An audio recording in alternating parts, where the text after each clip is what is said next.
Wedge Issues is brought to you by wispolitics.com, a place where political insiders go for news, opinion, and campaign information.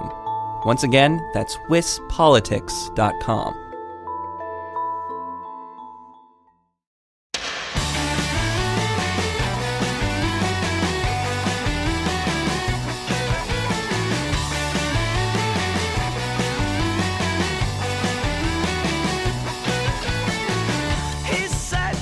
Tony Evers is locked in a really tight race with Wisconsin Governor Scott Walker. The Democratic candidate is the State Superintendent of Public Instruction, and if you've been listening to Wedge Issues for the last few months, you may have already heard from him on here during his primary campaign.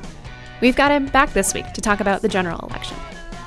I'm Jessie Opoien, and this is Wedge Issues, a Cap Times podcast about the 2018 elections in Wisconsin. Tony Evers told me that if he's elected governor, he would like to be remembered as a governor who unites people. He also shared with me his favorite movie, which is one of mine, too. And since I talked about ham sandwiches with Scott Walker, of course I talked to Tony Evers about his Egg McMuffin habit. Stay tuned for that conversation, but first let's check in with Eric Lawrenson to round up this week's news.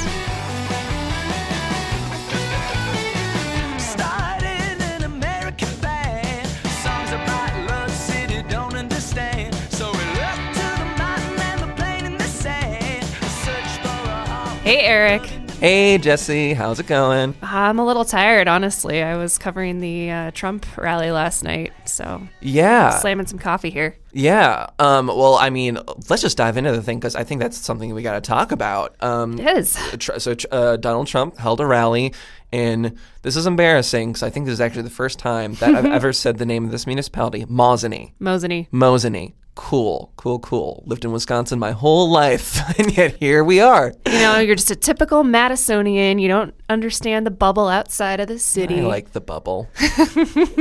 But yeah, so tell me a little bit about this appearance, which strikes me as interesting given, that it's, a relatively unpopular president visiting a state right before an election, which is a pretty weighty decision for any sitting president to make during midterm elections. Yeah, the popularity question is an interesting one. I mean, his approval is in the high 40s overall throughout Wisconsin, which isn't too bad. It's much higher among Republicans, which is obviously the goal here. It's a little closer to that middle ground among independents. So I think this was definitely a rally designed to fire up the base, not necessarily win over a lot of new voters. But I think the theory on this is a help to Leah Vukmir, who is double digits down in most of the polls that we're seeing. And Scott Walker's in a close race. Don't know that Trump showing up will make a huge difference one way or another for him, but it's possible it could help boost Leah Vukmir. Certainly not going to hurt her. I mean, whenever Donald Trump holds a rally, there are headlines to be seen. There are quips and quotes that are guaranteed because it's Donald Trump. What did he say? Did he say anything particularly noteworthy this time? Yeah, he, I would say, stuck to the script more than not this time. This is the fifth or sixth time, I think, that I've covered him here in Wisconsin. So for this rally, the news that was overshadowing it was that earlier in the day, it had been reported that a lot of different targets, mostly Democrats and then CNN, had been targeted with explosive devices that were sent through the mail. And that was something that was brought up by a few of the people who spoke. Scott Walker, Paul Ryan spoke out against it, condemned it as an act of terror. And Donald Trump did the same thing. He said this is an attack on democracy. The interesting thing, and he's sort of doubled down on this since then, is he said that the media bears responsibility for these attacks based on, I guess, what we report and how we do so. So, that was interesting. With that, he said he was making a point to be nice, I guess. But he explicitly said that. I mean, kind of, yeah. He pointed out a few times that he was trying to be nice and trying to, keep everybody on best behavior, I think, in the hopes of Trump unity. So, yeah, it didn't get too wild, but He, gave a lot of shout outs to Scott Walker and Leah Vukmir, talked about his accomplishments in office, talked about their accomplishments in Wisconsin. He talked about the new trade agreement, the USMCA, and how he thinks that'll benefit Wisconsin farmers. And he gave Scott Walker and Leah Vukmir and basically the entire Republican delegation of Wisconsin a lot of credit for pushing him on that and basically saying, don't forget about the farmers. Yeah.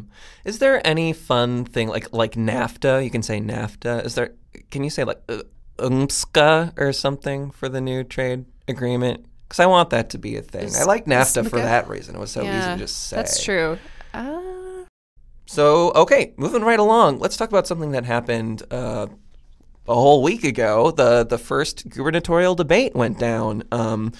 And it was on the night of Game 6 of the series. So it was our dreams were not yet dashed. Not yet. Of a pennant. And it was actually a pretty good Brewers game. They won that one. Yeah, you sound a little bitter about this. Well, I went to Game 7 and they lost that one. So. Yeah. I mean, rightfully bitter. Yeah. But yes, the debate, certainly a more comfortable environment than covering the Trump rally, because the rally was in an airport hangar in Mosinee and it was cold outside and there was a lot of open air. Covering the debate, we were nicely nestled into the TV studios at Channel 15 here in Madison. Very nice new building over there that they've got. But that's not what we're talking about here. I want to hear more about the space. It's really fancy. What chair did you get to sit in? Oh, I mean, just like a fold-out situation. Yeah, it wasn't like that fancy. But right. Anyway, not a lot of surprises out of that debate. Covered a lot of familiar ground, with the exception of they started moving into talk about immigration policy, which was something that we hadn't really heard Scott Walker or Tony Evers talk about a whole lot before. The questions were asked whether they would support offering in-state tuition to DACA students, and then whether they would support allowing undocumented workers to get driver's licenses here in Wisconsin. And Walker didn't really give a firm yes or no answer. He continued to repeat that federal law would not allow those things, which was essentially a no, but kind of deferring to federal law prevents us. Tony Evers said that he would support both of those things. So later in the week, the Walker campaign launched an ad going after Evers for these positions, and this was something that came up a lot during the Trump rally, and it really seemed to galvanize that crowd. Interesting. Mm-hmm. So I believe this was on the same day, actually. Also on Friday, just hours before the debate actually happened, a report came out about portions of Tony Evers' proposed education budget that were plagiarized. What's the deal with that?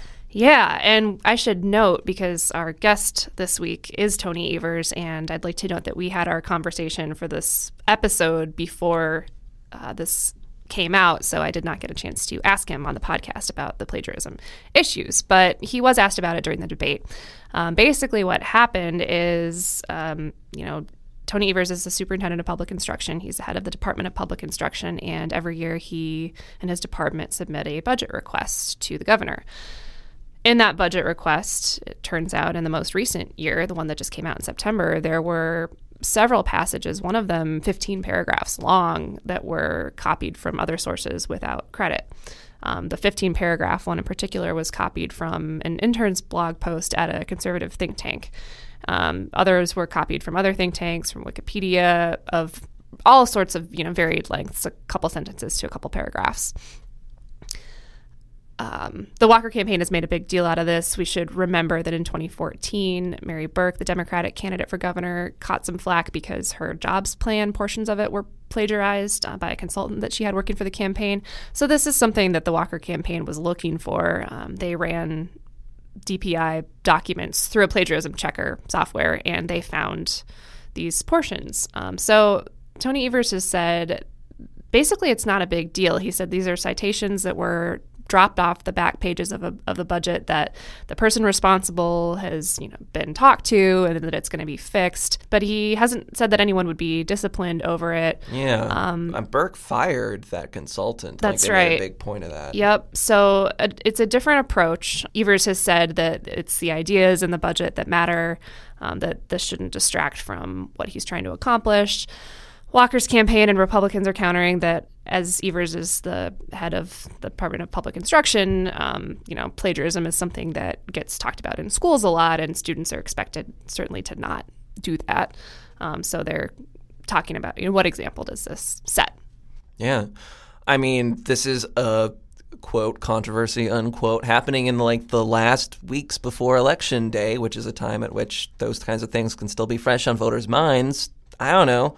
Yeah. Do you have a sense? I don't of have a sense of whether it will actually. Yeah, it's not clear, and there's a new Marquette poll coming out. I don't know if this is the kind of thing that they would ask about, but we would at least have a chance maybe to gauge whether this has impacted voters' opinions at all. At this stage in the campaign, we're all really caught up in talking to the campaigns and the people who are directly involved in this, and it's a little bit harder to assess how much of this is actually breaking through to voters. Gotcha. All right. Well, last but not least, a couple of things to put onto your calendar. We have another gubernatorial debate coming up tonight, if you're listening to this podcast as it comes out on Friday. That's right. Also, some prominent Democrats are swinging through the state prior to the election. That's right. Also today, if you're listening on Friday, former President Barack Obama will be in Milwaukee campaigning for Tony Evers and Tammy Baldwin and the rest of the Democratic ticket.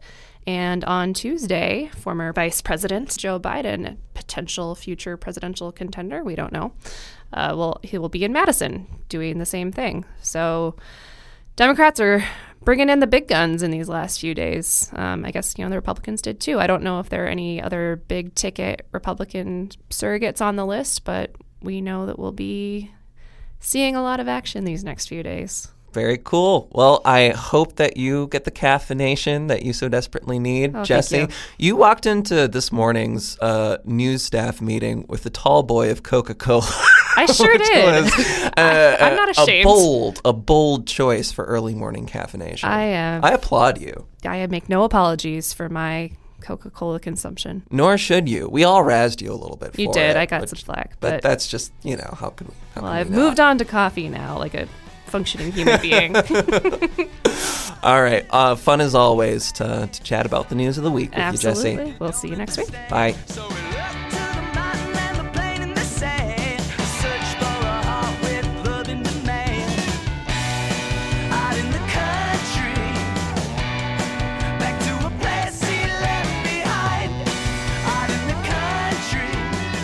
Last time we checked in with you, it was right before the Democratic primary, which you obviously won. Yes. Worked out well for you. I wouldn't be sitting here right now. How are things going in these last few weeks now? We're not far from the election. Yeah, it's going great. And I just have to, you mentioned the primary, and I just have to circle back to that for a second. I think the primary was a really good thing for me as the winner, because what happened was we had 8 candidates working real hard to win, and 8 good candidates, very good candidates, and at the end of the day, what happened was they're talking about this. We were all talking about the same thing, and we're going to different parts of the state, and I think that really kind of energized people about issues like education and the environment and roads and healthcare, all the things that we talked about. We were all talking about kind of simultaneously in different parts of the state, and I think it really made a huge difference going forward as far as energizing people around the campaign, and that's continued on. There's always issues of the daily issues that you have to deal with in the campaign, but we try to be real consistent about what our message is, and it's about really important Wisconsin values, and people seem to be resonating well to that.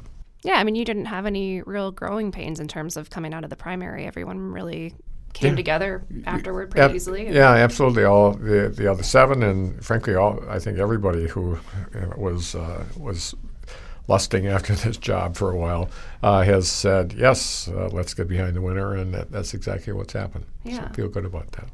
Do you feel like any of your positions or even messaging changed based on what you saw other candidates doing? Well, certainly there's certain ways that different candidates express different issues, and we've picked. I'll use one for example. I'll give a shout out to Malin here. Is that he talked about the Walker piece of, we've done so much for you this last year, and Malin always said, we let him say it because it was great. It's like getting stabbed in the back and pulling the knife halfway out and saying, hey, how about thanking me for doing that? And so, it's little things like that, but it's also been just a pleasure to be on the stage with almost all of them now and going at different events, fundraisers, and so on. And they've just been real supportive, and that's the most important thing to me. You, aside from the obvious, I guess, of running against Democrats and running against one Republican now, has anything else changed about the way you approach the campaign from August to now? Really not, because we feel the issues are critical, and there are issues where, Scott Walker as governor has frankly failed on the public policy arena. That's why we talk about these issues. They're Wisconsin issues. Scott Walker has failed around them, and clearly there's a positive way to move forward in the race. So, no, I think other than adding Mandela to the mix, it's been pretty much the same kind of campaign. It's about the issues. Mandela is just a treat to be around. He's highly intelligent, and he does great things. He's a great campaigner, and he's going to be an outstanding lieutenant governor. I'm looking forward to working with him. And on the campaign trail, we have fun together. When he introduces me and we stand next to each other, he'll say, "Aren't we like the oddest couple you've ever seen?" And everybody says yes. and then he goes on to say that our average age is 48.5 years old, and I love that. He can say that often. He likes that. He called you guys a couple of young guys running around the state, new best buds. Yes, that's right. The Tony and Mandela show. Yeah, we got a peek of that when you did the little live stream in the in the car. Yes. Yeah. Well, has anything surprised you about running for governor? Anything you weren't expecting from this? Well, no, but I will say nothing has surprised me. But the level of lack of truthfulness by the opposite side is it's breathtaking. It doesn't surprise me, but the number of claims that the governor has made that have no basis in fact, and I always give myself some comfort around that issue. First of all, the truth usually does prevail, and it will in this case.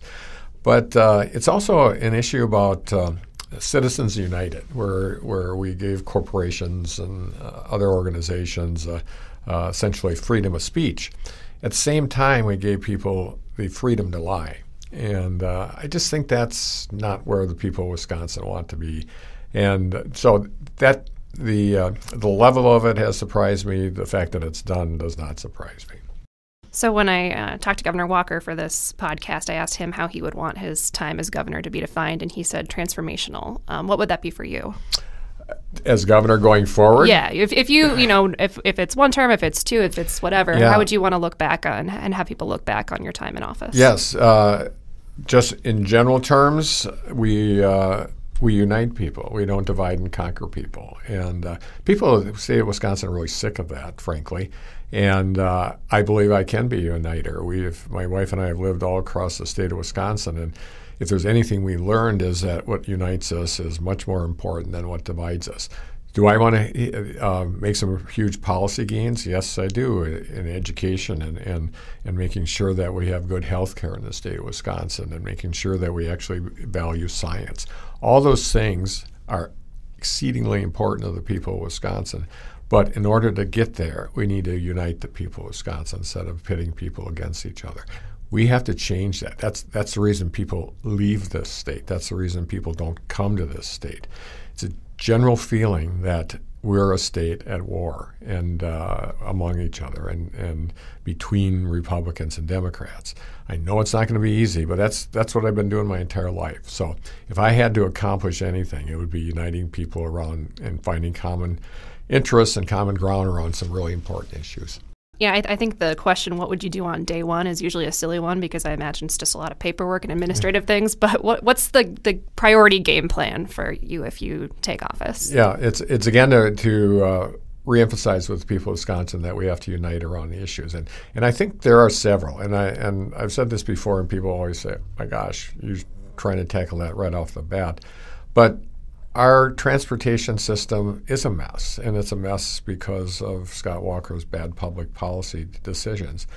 And whether it's roads, whether it's bikes, whether it's mass transit, Republicans and Democrats get that. And so my hope is on day one to make sure we pull the people together that can actually solve this problem and solve it in a way that's bipartisan and that people feel comfort that we're moving forward. There's always going to be give and take. But I know I go across the state and the areas that are most impacted by that, whether it's use the roads, for example. Where asphalt's being taken off the roads up north, most of those places are Republican areas. Those representatives get it. They know how important it is to have a bipartisan win on this. And so I'd love to work in. Absolutely, it's going to be about making sure we get the budget out and all that stuff, but really making sure that we make a good faith effort to give the people of Wisconsin a bipartisan win. What do you think, as you're on the trail, are going to be the issues or policy areas that are really deciding factors for voters in this race, if anyone is still undecided? Yes. Well, first of all, education. I mean, clearly people understand that what's best for our kids is best for our democracy and our state's economy. So I think our ability to have people understand how important it is to not only in the K through 12 world, but in higher education, make sure that there's adequate resources for people to learn and thrive and to become ready for the workforce and ready for democracy, both. We can do both of those. And so I think that's one, and healthcare. Healthcare is on the ballot. People are concerned about their, I'm a cancer survivor, and I'm with 2.4 million other folks in the state of Wisconsin that have pre-existing conditions. Well, clearly that is a concern of people. I hear it all the time, and I feel it too. You think about battling some disease and at the same time worry about how the bills are going to be paid because you don't have the protections that you should have. And Governor Walker has been completely untransparent on this issue, and he's saying, "Oh my gosh, I care about this," but then he happens to be in federal court at the same time trying to destroy the Affordable Care Act, and his opposition to that is based on his being a typical career politician. He wants to be president. I understand that, but his goals in that arena have actually hurt the people of Wisconsin, and people of Wisconsin get that. So I think healthcare and education will be one, and certainly transportation and natural resources. But healthcare and education, I would say. When you hear Scott Walker say he will always make sure that pre-existing conditions are covered in Wisconsin, I mean, do you think he's lying when he says that? Well, he's certainly diverting attention from his record. Let's put it that way. He has said repeatedly in the past that he's looking for anything but protecting those things, and then he happens to be in court at the same time to get rid of them. He called it a distraction the other day. I can't remember what media outlet he was talking to, but how in the world can you call it a distraction? It's a important life or death issue for 2.4 million people in the state of Wisconsin. That's a bunch of people. He should settle it. He should drop that lawsuit. He has not responded to that, and that leads me to believe that he's hell-bent on making sure that those protections aren't in place. Something that the Walker campaign has turned in its strategy is to go after you on the taxing issue. I think it was the other day they released a memo that was all hypothetical calculations up to billions and billions of dollars of tax increases that they say would come under you. Can you respond to that and also just walk through your philosophy on kind of the major taxes, gas tax, income tax, property taxes? Yeah. And I know it won't surprise everybody in the state, but those are all lies. So we'll start out with his claims.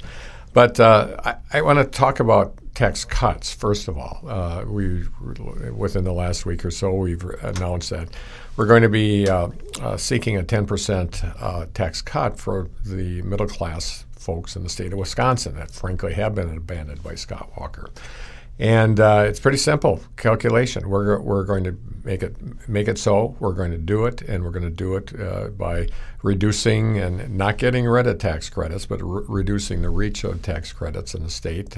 But any individual that earns $100,000 or less, or family $150,000 and less, can expect a 10% decrease in their tax liabilities. That's important. A United Way study recently showed that 870,000 families that are in the state of Wisconsin that can't afford the basic issues, whether it's food or childcare or rent. And so those people need a break. They have not got a break. Now, as it regards to the issue of, I can't remember the last I heard, I think it was $1 a gallon tax increase. This is the most ridiculous thing that I have never said, and I have never said that. But of course, being distracting people from his record of not fixing the roads, and the fact that because he didn't fix the roads, we're having 20 municipalities raise their own taxes through wheel taxes and user fees. That's a Scott Walker tax. So he's saying this to avoid people understanding that he has raised the taxes in the state of Wisconsin for transportation. So I'm going to bring people together. We're going to find a reasonable solution, and it's important for people to know that I'm not going to increase the gas tax by $1 a gallon. But in order to bring people together, you don't say, "Here's the solution." You don't. And so I'm bringing people together to come up with that solution. As it relates to my education budget, it's mostly paid for by the tax credit that used to go to schools and now is being used to in different ways. And we're going to make sure that that is a tax-free property tax issue. So his idea that somehow I will be raising taxes is false. What he's doing is making people not remember the fact that he's raised the taxes locally, not only in the user fees that I talked about and wheel taxes, but hundreds of school districts in the state have raised their own taxes because the state hasn't done their share in schools, school funding. Scott Walker didn't provide the resources, so people in the state are raising their own taxes, property taxes. That is a Scott Walker tax too. So it's not necessarily all about tax raises or cuts. It's how they're used, and frankly, Scott Walker's policy has essentially dumped it on the local taxpayers to raise the taxes. You've made school funding the 2/3 commitment from the state, a promise of your campaign really from the get-go. Scott Walker now says that he will do that too. What do you think of that? What do you think of his plan to do that? Well, we haven't seen the plan, but my plan is very clear what we're doing. It's not going to raise property taxes. It's going to go to 2/3 funding, and most importantly, issues around we're going to have $600 million more for students with disabilities that he has done nothing with for the last 8 years. It's going to increase funding for after-school programming, create it for the very first time. Some really important things that are critical to the kids of the state of Wisconsin. So I guess flattery is one thing people will be looking for, but he's had 8 years to get to 2/3, and suddenly I think he must have waited for Tommy Thompson to give him permission to do it, I guess, because he brings up Tommy Thompson's name with that. He's had 8 years. He hasn't done it.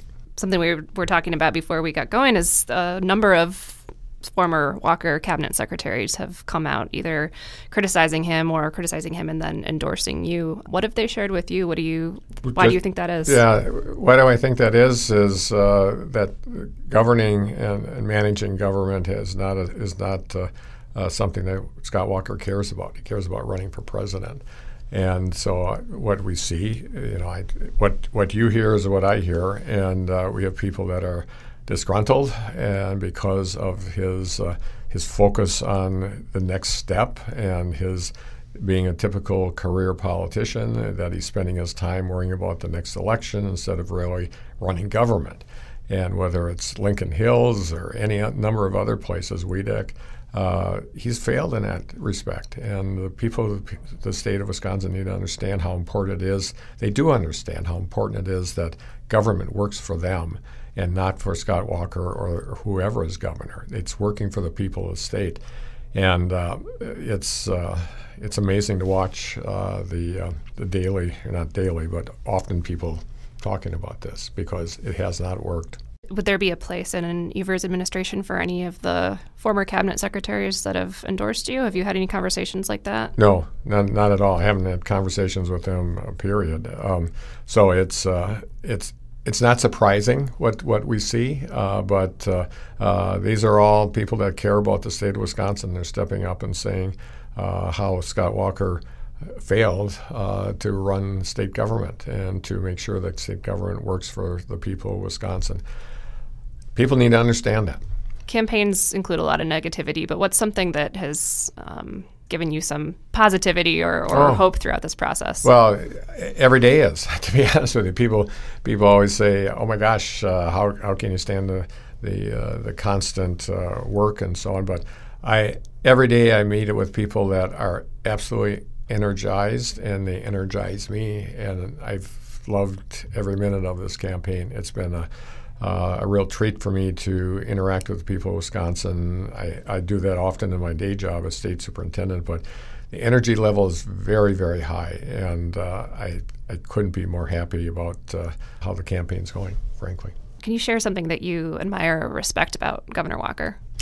Well, first of all, I admire his every time we have talked, he's always talking about his family, and so I respect his caring attitude about his family and how important his family is to him. So I've always admired that. And in the work world, he and I have been on the same page with issues like dual enrollment. I'd say that's a really good place to start. Is that we've worked well together to make sure that young people have the opportunity to get high school credit, college credit at the same time. Both of us are on the bully pulpit around that a lot, and that's made some difference. But I always appreciated with him his focus on his family. It's similar to mine, so that's why I respect him around that issue.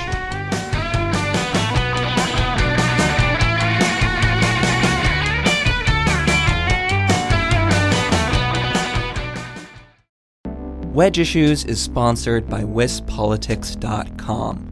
You can become a wispolitics.com member. Find out more at wispolitics.com/membership. So you've already done this Wedge Issues podcast. You've already gone through the standard lightning round, so I had to come up with some new questions for you, but I've still got one for you. Okay. Let's start with Egg McMuffins. Yes. How long has this been a thing in your life, and why do you like them so much? Well, first of all, I need to make sure that I get protein. That's a real important thing for me. And having time to find a way to ingest protein is sometimes hard. So having an Egg McMuffin gives me the protein. I know all the issues around McDonald's and fast food. I get that, but it is a way for me to get a quick jolt of protein first thing in the morning. Okay. Now, I've seen you share photos from your campaign account of you getting Egg McMuffins and ice cream. Do you get them at the same time? Yes, and usually a hot tea at the same time. So it's hot. It's a small hot tea. It's an ice cream cone, and it's an Egg McMuffin, and that is pretty much any time of day, actually. Okay. And so it's important to realize it's just not a breakfast meal. It's an everyday meal. I guess I'm doing an advertisement for McDonald's. I was going to say the all day breakfast thing was probably pretty big for you. Yes. But will you get the ice cream cone for breakfast if you're getting the Egg McMuffin? Oh, sure. Oh, wow. You have to. And as I've seen on the Cap Times cover, I guess Scott Walker likes vanilla ice cream also. Yeah, this is my favorite thing about reporting that story out was that when I spent time with him, he had a ham sandwich waiting for him in his car, and when I spent time with you, you had Egg McMuffins waiting for you. There you go. Yeah. So that's campaign life, I guess. Yes, it's campaign life, absolutely. What is your favorite movie? I would say there's a couple of them, and they're all kind of old-timer ones, but issues like When Harry Met Sally. That was a very cool. That's a great movie. It was so funny, and it had such great lines in it, and there's two really cool people that did it. So those kind of movies I've always appreciated, and I'll go back to when I was a kid when Plymouth had actually a theater. Friday nights were movie nights, and anytime we could see some kind of horror movie, we would. Like House of Usher, I'm sure you've never seen it, but I have heard of it. It is a classic, and so I can't talk about opposite ends of the spectrum, and House of Usher and When Harry Met Sally. I'd say those are two good ones. Okay. So when you and Mandela did your Facebook Live in the car, you talked about you got asked the most unique place that you'd lived, and you said that was Tomah. Then you said you and your wife worked hard and recreated hard, and you were members of the Lions Club, and you made it sound like that was like a pretty crazy big deal. What did you guys do? Oh God, it was crazy. Well, the Lions members they love to raise money for good causes, which is great, and they like to have a good time, and so. The Lions clubs usually came together. There'd be a parade in Ontario, Wisconsin, or Norwalk, some small town near Tomah, and the Tomah Lions Club. What they did is they outfitted a couple boards and attached shoes to them. So you'd have about 10 people connected together by these two boards, marching down the street, and of course, somebody, usually me, would fail, and one person goes down, and everybody goes down. So that's part of the fun of small town, and Lions love to have fun. So I've always enjoyed being part of it. But the club in Tomah was extraordinary. They did a lot of good things for kids, but they had a lot of fun at the same time. Okay. You've mentioned that you like to play euchre and dance polka with your wife. What's like the perfect date night for you and your wife? Oh, gosh. In the summer, this is early. Well, not necessarily. We riding our bikes someplace, a good restaurant. And we usually don't go to really fancy places because you can't ride your bike with a tuxedo on. So we'll go to someplace relatively cheap and has good food. And ride our bikes out there. We always have to have a destination, so kind of the longer ride, the better. And like we lived downtown, we'd ride out to Quivy's Grove, and it's a pretty long ride. But you can't wear a tuxedo and ride your bike that far. So Quivy's was a good place to be, and sit there and have dinner. And of course, you have to have their mushrooms there. And ride back and frankly maybe go through the zoo on the way back. We're pretty simple folk. We go to reasonable price restaurants and we find free places to go. That's a good way to be. Yes. You've also shared the story that you married your high school sweetheart. I know I asked you before what happened in all the years between kindergarten and your junior year, but I want to know, when did you know that you wanted to marry your wife? Well, it wasn't kindergarten. Okay. I had other things on my mind. But really good. It wasn't too long after junior prom. We dated continuously. Actually, we've gone to the state fair 51 years in a row. So we clearly started when we were in high school doing that. And so I would say by the time I was a freshman in college, I knew that we'd get married. I don't think she did, but I did. And actually, we were married after my junior year in college. So you got married while you were in college? Yes. Wow. Absolutely. Wow. Yeah. And so it's been great. I mean, she was not only a rock emotionally and psychologically and a great partner, but she also was right there contributing financially as I was a struggling student. So it was a good marriage, and it continues to be. Good. Who's the most valuable player on the Brewers this year? Oh, great question. You want to say, you do want, everybody wants to say Christian Illich, and he likely is, but I would probably have to say their pitching staff in general. Last night, and I know this is taped and going to be replayed, but they lost last night not because of pitching. They lost because of hitting, and that tends to bedevil them. So I'm not going to give it to Christian. I would say their entire pitching staff has been amazing, because you look at their records and you look at their background, you wouldn't find a superstar out of the bunch. So collectively, they've done a great job. And we also learned this from your Facebook Live. You were at the first Brewers game at County Stadium. Indeed. I actually I had a chance to mention that to Bud Selig when I met him on the campaign. I said, but I remember the very first game, it was in County Stadium. They played the Angels. They lost 13-0, and it sleeted for most of the game. But everybody was so happy to have baseball back to Milwaukee. So I'm a huge baseball fan, and the Brewers have exceeded everybody's expectations this year. It's been an exciting year. Yeah. It's good for Wisconsin. Yeah, definitely. Yeah. Okay, well, I'll leave you with this one then. If you were not campaigning right now, how would you be spending a typical fall weekend? Oh, weekend. I was going to say I'd be state superintendent. On a weekend like if the weather's good, we'd be out biking. Okay. Yeah, there's no question. We might do the farmer's market early, but if it's nice, we'd be taking a bike ride someplace, some destination, whether it's McDonald's or Quivvy's Grove or paying a bill out at Hilldale. we always. It's my wife's thing. We always have to have a destination. It's not always food. It's like, okay, I have a bill to pay out here, so let's ride our bike out there and pay a bill. Excellent. Exciting life, isn't it? Ride your bike and pay a bill. It's efficient, I guess. Yes. Yeah. Yes.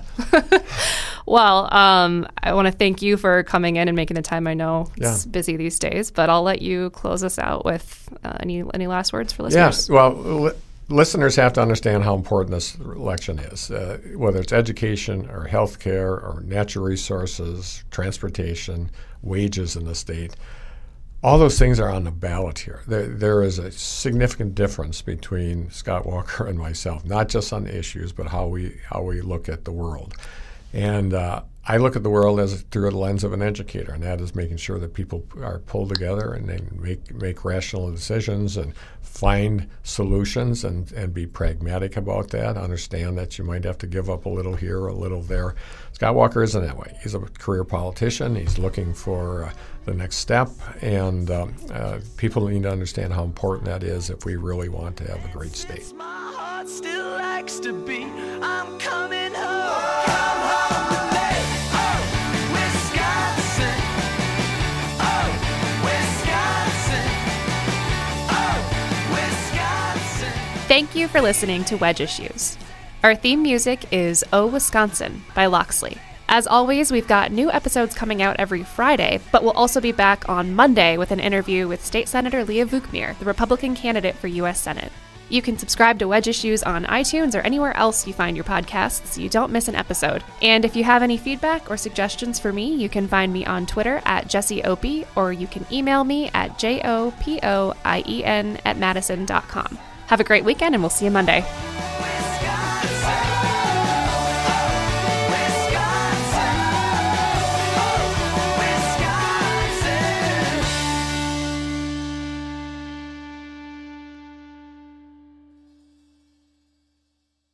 Wedge Issues has been brought to you by wispolitics.com. There are plenty of benefits to becoming a member. You can go to wispolitics.com/membership to find out more.